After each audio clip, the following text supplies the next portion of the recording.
Since the dawn of civilization, spies of every nation and culture have worked to infiltrate their adversaries and glean the information that will give their side the advantage. The stakes are sky high, the strategies varied and imaginative, and the ultimate sign of success is that no one ever even knew you were there. In each episode, we will explore the moral and ethical gray zones of espionage, where treachery and betrayal go hand in hand with cunning and courage. This is the Spycraft 101 podcast. Welcome to your clandestine classroom. This is episode number 39 of the Spycraft 101 podcast. Today's episode is another solo episode based on my own research. I'm recording this episode while I'm traveling, and I don't have my normal microphone set up with me. So if the audio sounds a little different this time, I apologize in advance. Now, when it comes to Cold War intelligence agencies, pretty much everyone is familiar by now with American CIA, British MI6, Soviet KGB, and the East German Stasi. I've talked about both or all of these organizations many times, and there are plenty of other books and films and documentaries about them as well. If you've spent some time studying Cold War history on your own, then you probably know already that all of the Soviet bloc nations had their own intelligence agencies as well, of course. These smaller organizations are not nearly as well known in the West, which is unfortunate because they could be quite capable in their own right.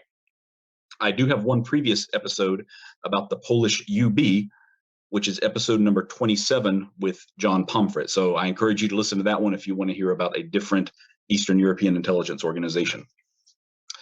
But today, I want to talk about the Czechoslovakian secret police known as the Státní, bezpečnost. This episode is going to contain a lot of Czechoslovakian names and places, so I apologize to anyone who is from Czechia now, and if I mispronounce anything I'm talking about during this episode.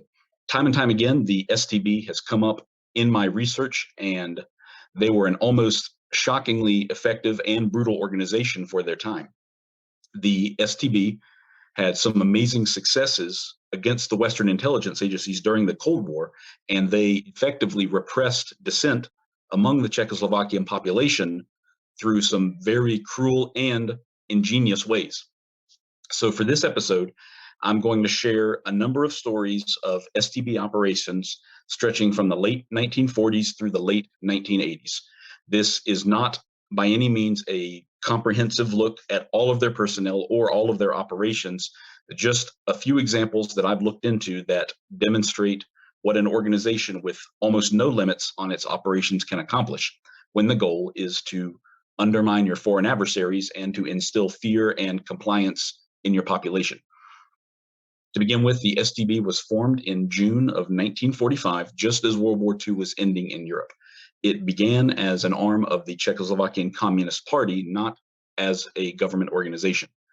When fighting ended in 1945, the Soviet military was occupying most of Eastern Europe, and as you probably already know, they essentially made that occupation permanent by imposing their will and communist governments over every nation east of Germany. What this meant for Czechoslovakia was that by February 1948, the Communist Party was able to seize control of the entire nation after almost 3 years of subversion and other operations to undermine the existing government. One of the very first major operations that the new STB ran was also one of the most insidious plots of the entire Cold War, in my opinion. It began just a few weeks after the February 1948 coup d'etat and was aimed at identifying and terrorizing any Czechoslovakian citizens who weren't completely on board with the new communist government. In the spring of 1948, a state security agent named Evgen Abrahamovich came up with a plan to root out anti-communists within the country. The idea was to trick and entrap anyone who might be planning to defect and to intercept them before they made it out of the country. Once they were caught, they could be forced to work for the STB or made an example out of to scare others away from trying to defect themselves. The operation was named Kamen, which means border stone or border marker in Czech. The plan was very similar to operations that the Soviet NKVD had previously carried out inside the Soviet Union in the 1930s and later in occupied Berlin beginning in 1945. Abrahamovich's plan was approved, and the STB set up a fake border crossing station inside of Czechoslovakian territory a few kilometers from the real border with West Germany. The fake border post was manned by several STB agents dressed as West German border guards and by an English-speaking agent named Aman Tomasov. Tomasov was dressed in a U.S. Army uniform and pretended to be an agent of the U.S. Army's counterintelligence corps. The office that he occupied, this fake office, was decorated with an American flag, portraits of President Roosevelt and President Truman later on, and cartons of Camel cigarettes. So now the trap was set, but the STB wasn't going to just set it up and wait for someone to wander in. Instead, they actively sought out anyone suspected of disloyalty and tried to entice them into defecting. Typically, an STB agent provocateur would approach a Czechoslovakian citizen suspected of disloyalty to the state and tell them that the STB was closing in, but that they could help the citizen and his family escape to West Germany. Another STB agent named Stanislav Liska would pose as a smuggler. He would lead this family through the woods at night towards the west, towards West Germany. Liska would then tell them that they had crossed an unguarded section of the border and drop them off near the fake border station and tell them to continue on their own. So then the unsuspecting family would be debriefed by Tomasov, the English-speaking fake American agent. This escaping family often would give written statements about their desire for political asylum in the U.S. and even wrote down the names of other friends, family members, and associates who might be willing to flee Czechoslovakia as well. So as you can imagine, for a security organization, a state security organization like the STB, this kind of information was an absolute goldmine. After the debriefing concluded, one of two different things would happen. Families would either be allowed to continue down the road, where they were immediately captured by Czechoslovakian border guards, since they were still inside Czechoslovakia, of course, or the fake American agent Tomasov would reject their plea for asylum and turn them back over to the Czechoslovakian authorities. The second option was something that they used to further discourage and demoralize anyone else who might try to contact the U.S. government in West Germany. Not only that, but families escaping to the West would usually carry all of their cash and valuables with them because, of course, they would never be returning. All of these valuables and cash would be confiscated. Most of that stuff, most of the jewelry, for example, was split up among the agents working the operation right there at the border checkpoint, rather than being turned over as evidence or something else. However, all of their larger property, their homes and a car, if they had one, for example, stuff that they couldn't carry with them when they left, those were confiscated by the state. Usually these homes, if they were nice, ended up in the possession of some of the senior members of the ruling Communist Party. The very first family that was targeted in this operation was anti-communist, but they didn't actually have any desire to defect to the West. The two agent provocateurs that were sent to convince them to flee had to meet with the family 3 separate times and even make 3 threatening phone calls to their home before they were able to scare the family into trying to escape. The 2 agents wanted their own share of the expected valuables that would be confiscated, so they were happy to ramp up the pressure to convince the family of the danger that they were in, because essentially there was a cash incentive to convince people to try to escape from Czechoslovakia.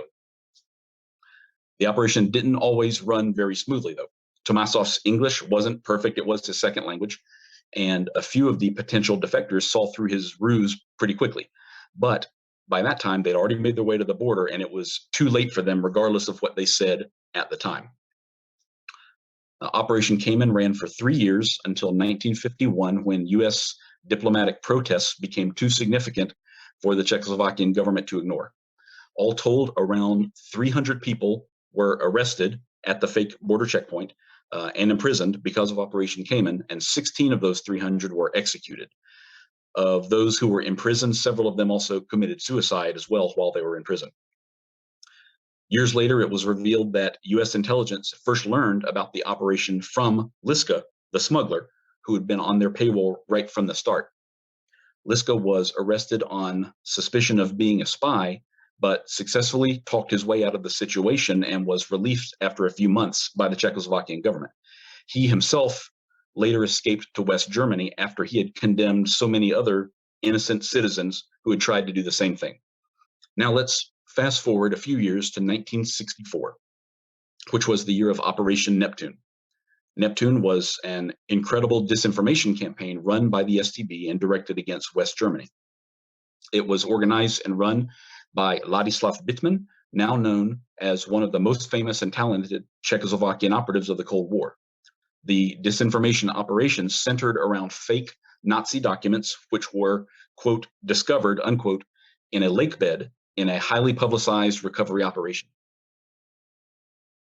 A few months before the start of the operation, the STB learned that a local television program would be searching Black Lake based on a rumor of hidden Nazi treasure. Black Lake was located just a few hundred meters from the border separating Czechoslovakia and West Germany.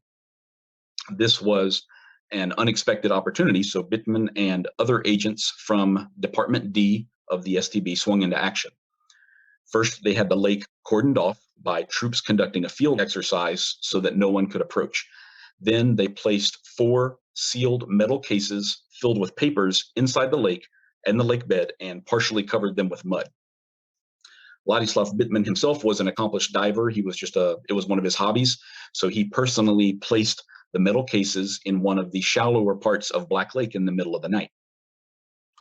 A few days later, the unsuspecting camera crew discovered the metal cases, so the Czechoslovakian Ministry of the Interior took possession of them immediately in order to examine the contents. The dive team had already located a real cache of German explosives in the lake, so the Ministry of the Interior refused to open the cases in front of them, claiming they needed to check if they contained explosives first, which was a very handy excuse. Because an independent news organization found the case on its own as part of an already announced search, there really wasn't any appearance at the beginning of a covert operation. So the Ministry of Interior's requirement to examine and analyze the contents of these cases stretched on for several months, and that gave Bittman and Department D the time they needed to create a real Nazi document cache using documents provided to them by the Soviet KGB. Besides these real captured documents dating back to World War II, Department D also created a number of perfect forgeries to suit their needs. Forged documents included lists of names of Czechoslovakians who had worked for or collaborated with the infamous Gestapo during the war. The intent was to make it more difficult for West German intelligence to recruit sources within Czechoslovakia who weren't tainted by a perceived past association with the Nazis. The real documents provided by the KGB were used to add to the authenticity of the disinformation operation. In September 1964, the Czechoslovakian Ministry of the Interior held a press conference to announce their findings. As a result of the press conference, more than 50 articles were published across international media about the newly discovered names of Nazi collaborators. The international attention, predicated on a false list of names, was a huge embarrassment for the West German government, which, as you can probably imagine, was still struggling with the vestiges of Nazism less than 2 decades after the end of the war. One consequence was that the statute of limitations on prosecuting Nazi war crimes was extended for another 5 years, as it had been set to expire the following year in 1965. Overall, the operation was considered a major accomplishment within the STB and the crowning achievement of Ladislav Bittman and Department D during the Cold War. However, just 3 years later, at the height of his career with the STB, Bittman himself defected to the West, just as Stanislav Liska had a few years earlier. He witnessed the brutality of Soviet forces during their 1968 invasion of Czechoslovakia. After lots of time spent in debriefings with U.S. intelligence agencies, Bittman ultimately became a professor of media at Boston University. In 1986, he even founded a center at the Boston University School of Journalism, which was focused on disinformation studies. And I have to say that I can't imagine a better professor for the studies of disinformation than Ladislav Bittman. So just a few years after Operation Neptune was completed, the STB was once again involved in a disinformation operation with long-term serious consequences for the US. In 1968, a book titled Who's Who in the CIA was published in East Germany. Inside the book were the names of more than 3,000 alleged CIA employees stationed all over the world. The Who's Who format was a very popular genre of book at the time. The listed author was Julian Matter, a Czech-born East German citizen who worked for a military publishing house. When the book was first published, it didn't really receive a lot of attention worldwide, but nearly all Washington insiders wanted to know whether they were listed in the book or not, more as a status symbol than anything else. Not long after publication, the book was reviewed in the Los Angeles Free Press, which was a popular, radical, left-wing underground newspaper of the era. 7 years later, in 1975, it was reprinted by Counter Spy magazine, which was run by a famous turncoat ex-CIA employee named Philip Agee. Agee had resigned from the CIA in protest of their activities and methods back in 1968. He then approached Soviet KGB officers at their embassy in Mexico City in 1973, but they rejected him, thinking that he was an intentional dangle from the CIA. Agee later settled in Cuba, published several books and magazines highly critical of the Central Intelligence Agency, including Counter Spy magazine. Well, one of the thousands of names which were published in Who's Who in the CIA and then later on in Counter Spy magazine was Richard Welch. Welch was serving as the CIA's chief of station in Athens, Greece, when his name appeared in Counter Spy. 6 months later, he was murdered just outside of his home in Athens by a Greek assassin named Dimitris Koufoudinas, who later came to be known as the Poison Hand. Koufoudinas was a founding member of the left-wing terror group 17 November. Richard Welch, was returning from a Christmas party with his family when he was gunned down in front of them when he got out of his car to open the gate to their driveway. Koufoudinas went on to shoot 2 other Americans serving in Greece over the next few years and assassinated many Greek citizens as well before he was finally arrested. I think he killed about 22 or 23 people altogether. The CIA tied Welch's identification and murder directly to the publication of Who's Who in the CIA. It isn't totally clear that Koufoudinas learned of Welch through his name being published, but he was the first CIA station chief to be murdered in the course of his duties. 5 years after Welch's death in Athens, new information came to light about the book. Ladislav Bittman, the same STB agent who oversaw Operation Neptune in 1964, was now living in the United States as a cooperating defector, as I mentioned a few minutes ago. He testified before Congress that the book had actually been a collaborative effort between the East German Stasi and the Czech STB. He also stated that Julian Matter, the author of Who's Who in the CIA, didn't exist, and that Bittman himself had been one of several co-authors. About half of the 3,000 names listed in the book were regular American diplomats and service members and citizens. According to Bittman, the book was a disinformation operation from the start, published with the specific intent to make life difficult and dangerous for government employees serving in foreign countries. If that's the case, as Bittman testified, then the STB succeeded in implicating and endangering Americans abroad for many years after the book was first published. As late as 1991, more than 20 years after Who's Who in the CIA was first published, 2 German magazines continued to publish the original list of 3,000 names as factual reporting. The magazines were called Geheim, which was aimed at European audiences, and Top Secret, which was distributed throughout Africa. Both of them were published by the same author, Michael Operskalski. Top Secret had also published the very famous AIDS disinformation campaign, which was arguably the KGB's most successful disinformation operation in their history. That's a story I've posted about to my Instagram account if you want to read more about it. Julian Matter, the probably fake author of Who's Who in the CIA, contributed articles to both magazines in the late 1980s and many other disinformation articles from Eastern Bloc intelligence agencies appeared in both of these German published magazines. To this day, original copies of the Who's Who in the CIA first edition are very valuable collector's items, and you can find them coming up for auction occasionally. The ones that I've seen for sale are usually priced from $1,500 to $3,000 a piece. We can see pretty clearly that the STB was good at disinformation campaigns directed at foreigners, but they also ran very aggressive, very oppressive surveillance and investigations against Czechoslovakian citizens at home and abroad.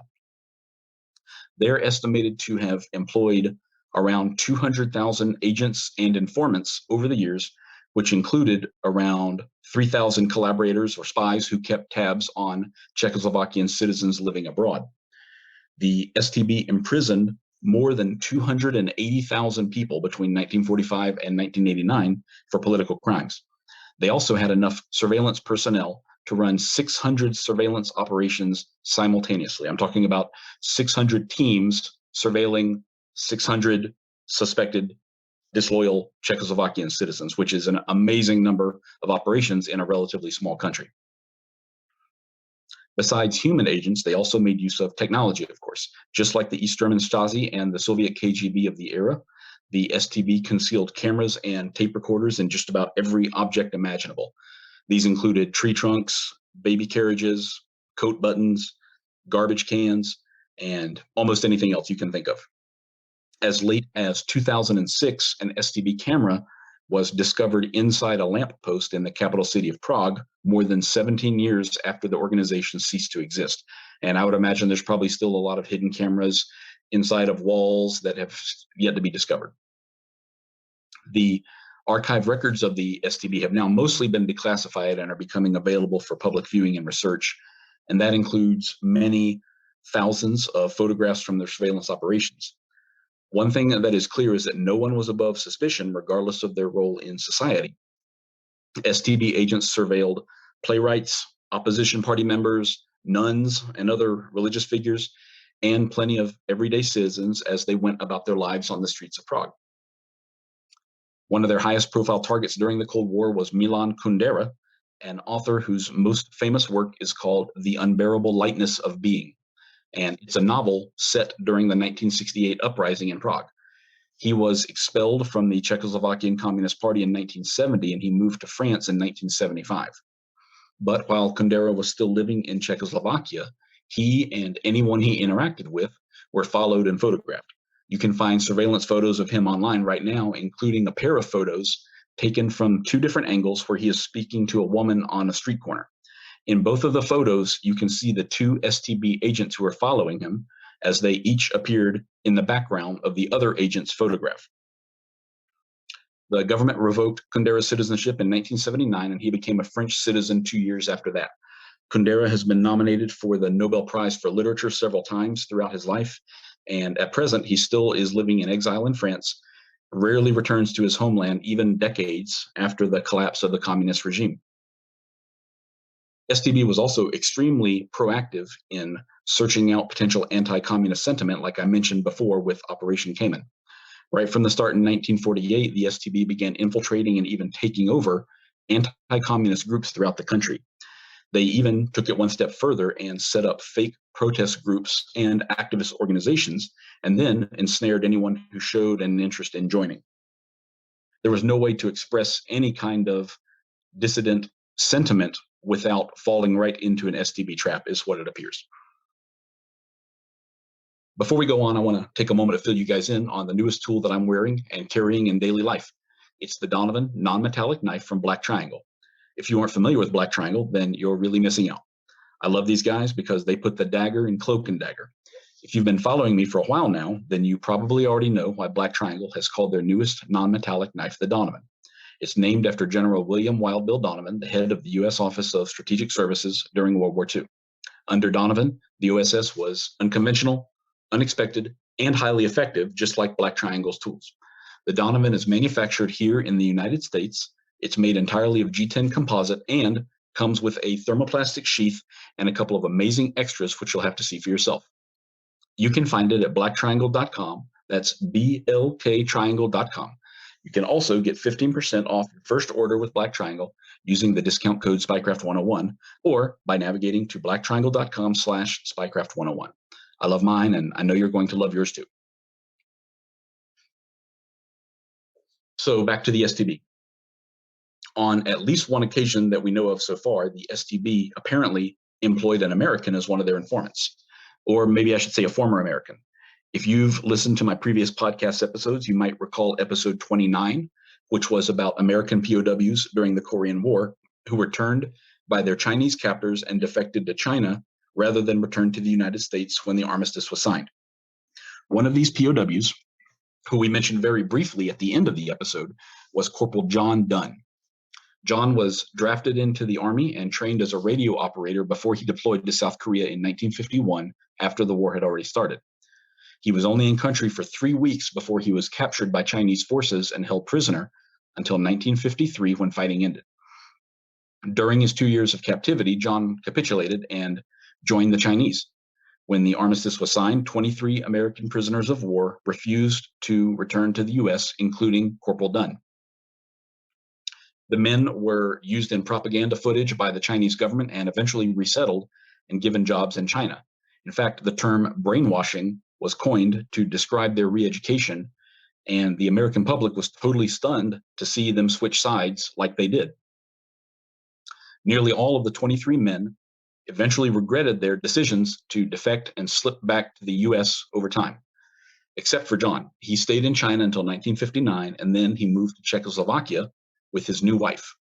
Her name was Amelia Porobkova, and she was Czechoslovakian and studying in China when she first met John in Beijing. She was also a devout communist, which is how she'd made her way to China in the first place. Once they were in Czechoslovakia, John struggled to integrate himself into his new home. He couldn't speak the language, and he was constantly under suspicion and surveillance by the STB secret police organization. His wife, Amelia, had aspired to government service with the Communist Party, but her plans were effectively ended by her marriage to an American, and they ended up living for years in a single-room dormitory, even after having 4 children together. John and Amelia both eventually became informants for the STB and even surveilled the Chinese embassy at one point, probably because of their knowledge of the Mandarin language. But even though they were informants themselves, they remained under surveillance until 1989 when the communist government collapsed. John Dunn himself died in 1996, and he never returned home to the U.S., which he left behind in 1951 at the age of 23. So to date, not a whole lot of information is known about Corporal Dunn and what he did for the STB. I'm certainly hopeful that more will come out as these STB files and archives are more fully declassified and translated and distributed, but we'll see. But he had a fascinating and very tragic life story, all predicated on his decision under pressure to start collaborating with his Chinese captors back in 51, 52. So besides Milan Kundera, the author I mentioned earlier, there was one other very famous target of STB surveillance. You might have heard of him. His name is Donald Trump. Donald's first wife was Ivana Zelničková, a Czechoslovakian fashion model. They were married from 1977 until 1992, and she is the mother of Donald Jr., Eric, and Ivanka Trump. Right after the STB learned that Ivana had married a rich and well-connected American businessman, they opened a file on the entire Trump family. Ivana's father was named Miloš, and he was already an STB informant against his own daughter and his son-in-law. And he passed along regular updates on the Trump family beginning in the 1970s, late 1970s, as he received them from his daughter. Throughout the 1980s, Donald Trump's profile and power in American society continued to rise, and consequently, he became a higher profile surveillance target for the STB. Their interest in him went into overdrive when he first hinted that he might run for president way back in 1988. From the files that have been declassified so far, there isn't any indication they attempted to co-opt him or his family, or that the STB attempted other more direct activities against them. But the family was under surveillance every time they visited Czechoslovakia or the USSR from at least 1979 and on. One declassified surveillance report mentioned Donald Trump Jr. suffered a leg injury in 1979 when he was just 2 years old. I want to close up this episode with what I think might be one of the most interesting stories of Cold War espionage, and also one of the most important. It's the story of the only foreign agent ever known to have infiltrated the Central Intelligence Agency. And of course, he was sent by the STB. His name was Karl Kocher. He was a young Czechoslovakian troublemaker when he first came to the attention of the STB. He was arrested on several occasions as a teenager, including once for stockpiling weapons along with some of his friends. One of those friends was eventually hanged, but Karl was just sentenced to a few months in jail. He was a very independent and rebellious young man, and the STB was always somewhere nearby in those early years, keeping tabs on him and making it more difficult for him to live his life. He was fired from at least one job after the STB influenced his supervisors, just as one example. According to him, he eventually decided that rather than continue to butt heads with the STB, he should try to work with them to turn the situation in his favor. If they could cause him this much trouble, they could also make all of his troubles disappear and maybe even allow him to travel outside of Czechoslovakia. So one of Karl's friends in the STB made mention of his impressive language skills, and eventually he was accepted for espionage work. At first, he worked in STB counterintelligence, targeting West German operations in and around Prague. But later, he was offered a 1 in a million assignment to move to the United States and attempt to infiltrate the CIA. The STB knew that this would take years, so they left it almost entirely up to him as to how he would do it. Karl and his young wife, Hannah, moved to the United States posing as defectors, and were soon living in New York City in the home of another Eastern European family. Karl got a job at Radio Free Europe, where he worked for several years, which was funded in part by the CIA. Very famously funded by the CIA, in fact. Because he was fluent in 5 languages by this time, and because of his status as a defector, he was able to attend Indiana University and later work on his PhD back in New York City at Columbia University. So after years in place building a new life in the US with almost no contact whatsoever with the STB, Karl applied to work at the CIA, where he was hired as a translator and analyst. The STB and the KGB almost could not believe they'd actually gotten an agent inside the CIA, and they hardly knew what to do with him at that point. It had been such a long shot. Inside the agency, he eventually had access to some amazingly valuable information. He was assigned to work on a project evaluating Soviet diplomats and intelligence personnel assigned to embassies in Latin America. CIA was using the audio devices that they'd managed to install in Soviet embassies in Latin America to listen in on the people inside. And the goal of this particular project was to learn who among those employees might be susceptible to recruitment, whether because of financial problems or ideology or even secrets they'd kept from the Soviet government, which could then be used against them. Karl was one of the translators who listened to these audio recordings. His assignment to this project was an incredible win for the STB and for the KGB. He passed along everything he learned from the project, which allowed the Soviets to either transfer the targeted personnel, or warn them they were being evaluated by the CIA, or monitor them for signs that they'd been recruited. One of those targeted Soviet diplomats was Alexander Ogorodnik. He was recruited in Bogota, Colombia in 1973 after the CIA learned he had a secret Colombian mistress who was unexpectedly pregnant, and he was facing a return to Moscow soon. He needed money for his secret second family, and the CIA had money to spend.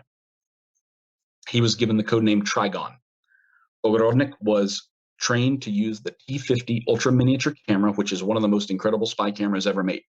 The lenses could only be manufactured by a single master lens maker under contract to the CIA, and he made them one at a time to order. Cameras were only given to the most valuable agents in place, and Ogorodnik was definitely one of those. His very first intelligence product was a top secret Soviet position paper regarding their policy towards China. Henry Kissinger later referred to this document as, quote, the most important piece of intelligence, unquote, he had read as Secretary of State. Because Ogorodnik felt like he was in so much danger, he soon demanded he be provided with an L pill. An L stands for lethal substance. I'm talking about a suicide pill here. Or else he would end the relationship with the CIA. So after much debate, he was finally issued a Bloc Blanc pen, a large one which contained the suicide pill in a hidden compartment. At the end of his tour in Bogota, Ogorodnik returned to Moscow for a new assignment, which the CIA considered to be a near miracle. He was assigned to a high-level post in the American Department of the Soviet Foreign Ministry. So therefore, he now had access to documents sent to Moscow by Soviet ambassadors worldwide, and which he could provide back to his CIA handlers. But then, in the spring of 1977, Ogorodnik suddenly stopped responding to signals for several months. CIA case officer Martha Peterson, the first ever female case officer assigned to Moscow, was arrested servicing a dead drop location after Ogorodnik's signals returned in July. After her arrest, she was quickly returned to American custody and expelled from the USSR within a few days. It was later determined that by the time the signal from Ogorodnik was received, he had already been dead for a month. He had been betrayed by Karl Kircher's report back to the STB on his recruitment. Ogorodnik had concealed his issued L-pill in this Mont Blanc fountain pen that he was issued. When he was arrested one night in his home, he asked to use the ink pen, his favorite ink pen, to write out a confession and an explanation of his actions. When the KGB agents that were watching over him looked away for a minute, he bit down on the concealed suicide pill and died within a few minutes right in front of them. Kircher was eventually arrested in the US in 1983, but it's still unclear to this day what led the FBI to identify him as a spy. The two most likely individuals are Jan Fila, another STB officer who later disappeared, or perhaps even General Oleg Kalugin, the youngest general in the history of the KGB. General Kalugin had once interrogated Karl for 7 days in Prague, and Kalugin later defected to the United States in the early 1990s. There are questions right now as to whether he himself was ever a CIA asset, which would be pretty incredible, quite frankly. Karl's wife, Hannah, was also arrested at the same time as he was, and she had in fact been complicit in his espionage to a certain degree, acting as a courier on some occasions. But their prosecutions were bungled to the point that it appeared an acquittal was likely. One of the reasons for this was that initially the FBI offered Karl immunity in exchange for a confession, but then after he confessed, they later withdrew that offer of immunity, which rendered his confession inadmissible in court. So although they were never convicted, the Kirchers were exchanged back to Czechoslovakia in 1986, along with several other imprisoned people, in exchange for a Soviet dissident named Anatoly Shcharansky. The two of them are still alive now, living a relatively quiet and peaceful life in Czechia, as far as I can tell. These are just a few of the amazing stories of the STB. There are a lot more stories to tell, and you can count on me to tell them, whether it's via my blog or Instagram or future podcast episodes. The STB was an amazingly effective organization during the second half of the 20th century. When the communist government collapsed in 1989, there were real concerns that the STB officers would stage a coup against the new president, Václav Havel. He was able to avoid any further conflict by abolishing the STB, while also allowing all of its former employees to retire with their government pensions intact, which effectively took out the energy from any potential uprising. Over the past few years, the STB's archives have been opening, like I mentioned, and I think that a lot more interesting information will be forthcoming as time goes on. If you're interested in more Spycraft 101, look for my page on Instagram at Spycraft 101 or connect with me on Patreon. My patrons get exclusive access to long-form blog posts that dive deep into some of the most amazing stories in the history of espionage, and receive free or discounted books and products from the Spycraft 101 store. That includes a free PDF copy of my own book, Spy Shots Volume 1, 101 Tales from the World of Espionage. I want to say a big thank you to all of my patrons, including Eddie A. and Joshua W. With your support, I've been able to continue funding my research and publication across multiple platforms to date. Thank you all for listening, and I hope you'll stick around because there's lots more to come. Disclaimer. This podcast is produced for your universal listening pleasure. Any statements shared during our program are opinions and experiences of our team and guests. If you disagree with any content presented herein, please find another show before submitting nasty grams. This is a positive vibes only platform. If you love our show and want to connect, share your experiences, or know someone who we should interview on future episodes, please don't hesitate to get in touch through our website or Instagram. Thanks for listening to this program brought to you by Daydreamer Network. If you enjoyed the episode, please don't forget to rate and review on Apple Podcasts or your preferred platform. Your feedback allows us to rank on the best new shows list and continue to grow our podcasts in order to bring more unique and talented storytellers to the network. To check out our shows, including programs about relationships, sports, business, nutrition, leisure, and more, head to www.daydreamernetwork.com. We look forward to seeing you back next week for another great episode. Have a wonderful day.